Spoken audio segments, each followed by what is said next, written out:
اب اگلا سوال دیکھتے ہیں، کیا دوسرے مسالک کے پیچھے نماز ہو جائے گی؟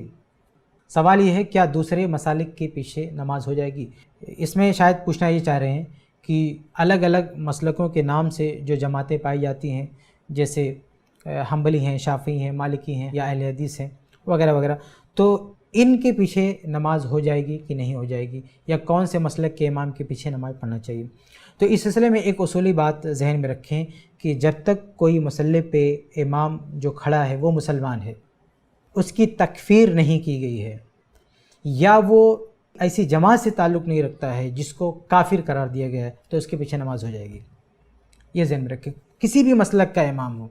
کسی بھی مسلک کو ماننے والا ہو، اگر اسے علماء نے کافر ڈکلیئر نہیں کیا ہے، اس کو یا اس کی جماعت کو کافر نہیں کہا ہے، مستند علماء نے، معروف علماء نے اس کو کافر نہیں کہا ہے، اس پہ کفر کا فتویٰ نہیں لگا ہے، تو کتنا ہی برا ہو اس کے پیچھے نماز ہو جائے گی، کوئی حرج کی بات نہیں ہے۔ لیکن یہاں پہ دو چیزوں کو سمجھنا ضروری ہے، کسی کے پیچھے نماز ہو جانا ایک الگ مسئلہ ہے،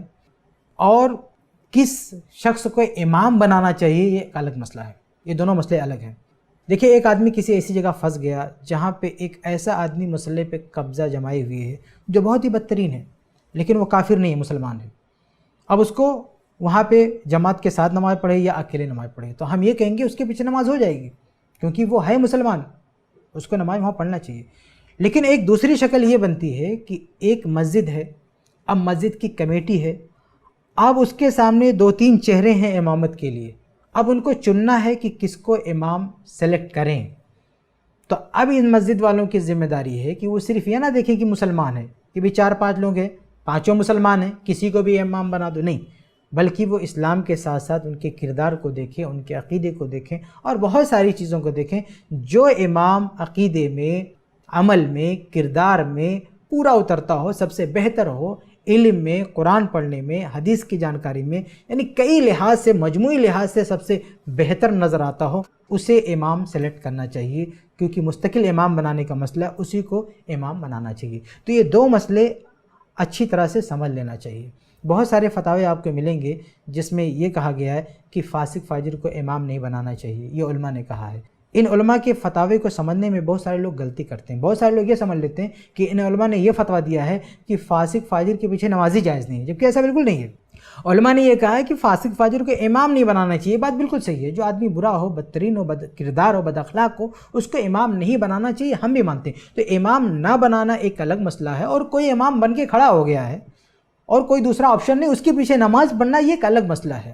تو اگر کوئی شخص مسلمان ہے، وہ کسی بھی مسلک کا ماننے والا ہو، کیسا بھی اس کا عمل ہو، وہ مسئلے پہ کھڑا ہو گیا ہے تو اس کے پیچھے نماز ہو جائے گی۔ لیکن جب مسئلہ یہ درپیش ہو کہ بھئی ہمارے سامنے اختیار ہے کہ ہم کس کو امام چنیں، کس کو امام بنائیں، تو یہ مسئلہ الگ ہے، دونوں میں فرق کرنا چاہیے۔ تو بہرحال جو یہ پوچھا جا رہا ہے کہ دوسرے مسالک کے پیچھے نماز ہو جائے گی، تو نماز ہو جائے گی۔ کوئی بھی امام مسلمان ہے تو اس کے پیچھے نماز ہو جائے گی، وہ کسی بھی مسلک کو ماننے والا ہو، اگر اسے کافر نہیں قرار دیا گیا تو۔ لیکن آخر میں یہ بات واضح کرنا ضروری ہے کہ ہم یہ کوشش کریں کہ ہم اس امام کے پیچھے نماز پڑھیں جس امام کے پیچھے نماز پڑھتے ہوئے ہم صحیح ڈھنگ سے نماز پڑھ سکتے ہوں، نماز سے متعلقہ ساری سنن پر عمل کر سکتے ہوں۔ کیونکہ ہم دیکھتے ہیں کہ ہمارے معاشرے میں کئی طرح کے امام ہیں، گرچہ سب کے پیچھے نماز ہو جاتی ہے لیکن فرق ہوتا ہے، سب کے پیچھے نماز پڑھنے کا فرق ہوتا ہے۔ مثال کے طور پر ایک امام ہے، وہ جلدی جلدی نماز پڑھاتا ہے، اس کے پیچھے پڑھتے ہوئے آپ کو کئی سنتوں کی قربانی دینی پڑتی ہے، جبکہ دوسری طرف ایک ایسا امام ہے کہ بڑے آرام سے نماز پڑھاتا ہے، اس کے پیچھے آپ نماز پڑھیں گے تو آپ ساری سنتوں کو آرام سے ادا کر سکتے ہیں۔ تو گرچہ دونوں کے پیچھے نماز ہو جائے گی، لیکن ہم یہ کہیں گے کہ آپ اس امام کو منتخب کریں جس کے پیچھے آپ نماز پڑھتے ہوئے ساری سنتوں پر بحسن و خوبی عمل کر سکیں۔ تو یہ انتخاب کی بات ہو تو آپ اچھے امام کی انتخاب کریں، لیکن جب فتوے کی بات آئے گی کہ کس کے پیچھے نماز جائز ہے، کس کے پیچھے نماز جائز نہیں ہے، تو ایک ہی بات کہی جائے گی کہ اگر کوئی کافر ہے، مشرک ہے، لوگوں نے اس پر کفر کا فتویٰ لگا دیا ہے، اس کے پیچھے نماز نہیں ہوگی۔ لیکن اگر کوئی شخص کافر نہیں ہے، اس پہ کفر کا فتویٰ نہیں لگا ہے، وہ کتنا ہی برا کیوں نہ ہو، اس کے پیچھے نماز ہو جائے گی، اس میں کوئی حرج کی بات نہیں ہے۔ امید ہے آپ کو جواب مل گیا ہوگا۔